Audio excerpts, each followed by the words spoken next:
Financial year 24-25 में equity shares या फिर equity oriented units of mutual fund बेचने पर होने वाला लॉन्ग टर्म कैपिटल गेन।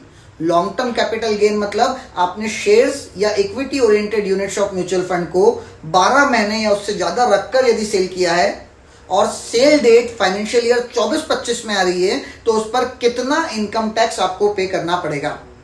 ध्यान रखें, यहां पर भी एक कट ऑफ डेट है हमारे पास 23 जुलाई 2024।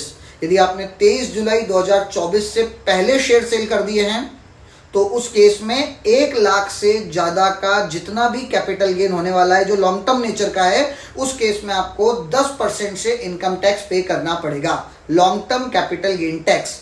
और वहीं यदि आपने 23 जुलाई 2024 या इसके बाद में अपने इक्विटी शेयर सेल किए हैं और इससे आपको लॉन्ग टर्म कैपिटल गेन हुआ है तो उस केस में आपको 12.5% से इनकम टैक्स पे करना पड़ेगा।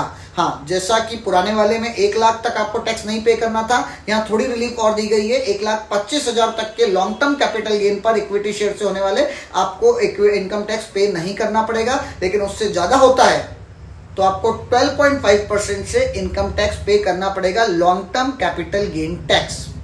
तो ध्यान रखें, कट ऑफ डेट ध्यान रखें, कट ऑफ डेट के अकॉर्डिंग फाइनेंशियल ईयर 24-25 में आपका इनकम टैक्स लगने वाला है।